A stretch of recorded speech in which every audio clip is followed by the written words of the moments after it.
So based on your research, you've mentioned there some potential concerns about the statements about pulling fully out of Afghanistan after 2+ decades. Some other potential issues. So we know that the WTO is going to be talking about what's going to happen with vaccines. Joe Biden has been very clear that he supports, getting rid of those patent protections and all of that in the past. That's one of those big moral things that he supposedly stands for, but as you point out, he sometimes is willing to set those aside. He's modified our relationship in some ways with Saudi Arabia vis-a-vis Yemen, but is being very silent about the blockade, and we don't know exactly where that relationship is going to go. So there's a lot of topics. Feel free to take it wherever you want, but based on your research, what has your opinion of his foreign policy and how you expect him to act changed in any significant ways? Well, I mean, one thing that greatly concerns me, and this doesn't just apply to Biden, it's just the times in which we live. I see this pattern where there is a demand that our leaders become really openly belligerent and hostile to other major powers in the world. I think China policy is going to be an area where there's going to be a bipartisan push for Joe Biden to sort of militarize his rhetoric on China. It sort of slipped under the radar, but there's been a kind of rejiggering of how US Navy SEALs and some other special operations forces are going to be transforming their role in the world away from counterterrorism missions and more toward maritime operations and dealing with big nation state threats. And I think that there's going to be a temptation to go all in ratcheting up the rhetoric on both China and Russia. Biden definitely is a big NATO hawk. He has been aggressively supporting the eastward expansion of NATO. On the other hand, Biden really has a long history of being concerned about excessive use of executive authority. Now that he's the commander in chief, it's going to be very interesting to see if he defers to congressional authorities on war powers. The temptation is so great for a commander in chief to say, no, I know what is in America's national security interest. Joe Biden is a very old man. He's at the end of his career.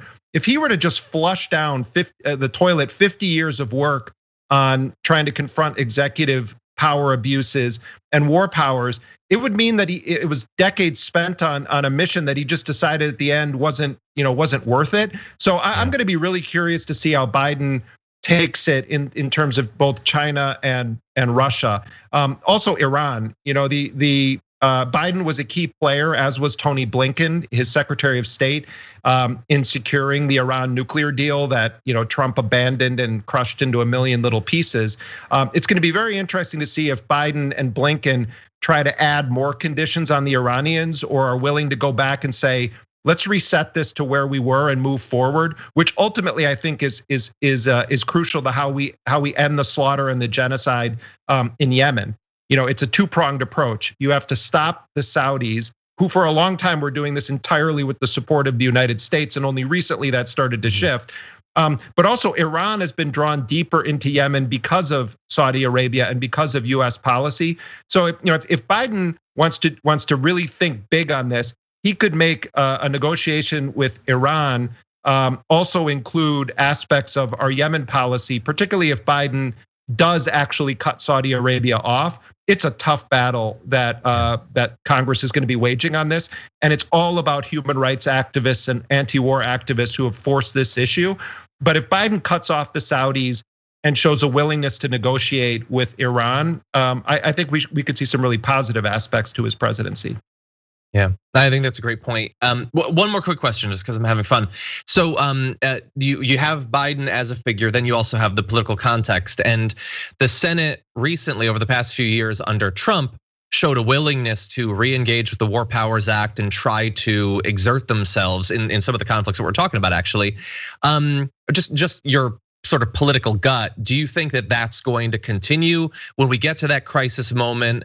If Biden does show a willingness to sort of go it alone in terms of the executive, if he is incredibly militaristic, do you think that this new quasi bipartisan anti-war effort with people like Ro Khanna and Bernie Sanders and a few others is likely to continue to check him the way they were with Donald Trump? I think to a degree it already is checking him. I mean, if you look at the ultra hawkish wing of the Democratic Party, Hillary Clinton joined with Condoleezza Rice to basically say, no, we shouldn't withdraw from Afghanistan. And I actually want to give Biden a lot of credit for one thing in particular about this Afghanistan announcement that he made. This was the plan that was on his desk when Donald Trump left office. Donald Trump, for all of his heinous crimes, had a couple of good instincts about American war making around the world. Even if you and I don't agree with how he got to that point, Trump truly seemed to want to get out of Afghanistan. And the Pentagon and the CIA, I really believe, were trying to wait Trump out, believing that Joe Biden would reverse course and say, no, this is a precipitous withdrawal of troops. I give Biden credit for saying, no, I actually am going to stick with this plan, even if I don't like some of the particulars of it. So it could actually be that what we're seeing is the anti-war crowd basically winning the argument and getting Biden, on side with this, and that you see more hawkish Democrats try to block some aspects of ratcheting down the American wars abroad by joining with the Republicans to do it. And that's why it was so significant that you had Hillary Clinton and Condoleezza Rice coming out and making Joe Biden look like some peacenik. I mean, let's remember Joe Biden, in the late 70s voted to open the spigot of US support for Pakistan to fight the Soviets in Afghanistan. What the war he's ending, he played his key role in starting well before 9/11. So I already would say that the fact that Biden stuck to this plan is a victory for the anti-war movement, with the caveat that we don't know what's going to happen with the contractors, and Biden is reserving the right to continue to strike in Afghanistan. But let's take the victories where we get them. Biden could have said, this was Trump's policy. It's insane. I'm walking away from it. And he would have been applauded by a lot of Democrats. He didn't do that. So let's not underestimate how big of a deal it is that Biden is actually saying, I'm going to pull the troops out. It's a significant moment. Yeah, agreed. And we'll certainly continue to watch. We have only had time to scratch the surface, almost literally. So if you're interested, Empire Politician is available at The Intercept. I know it's coming in multiple forms. Jeremy Scahill, thank you so much for joining us. Really enjoyed the conversation, and it is incredibly important going forward. Thanks, John. Keep up the good work.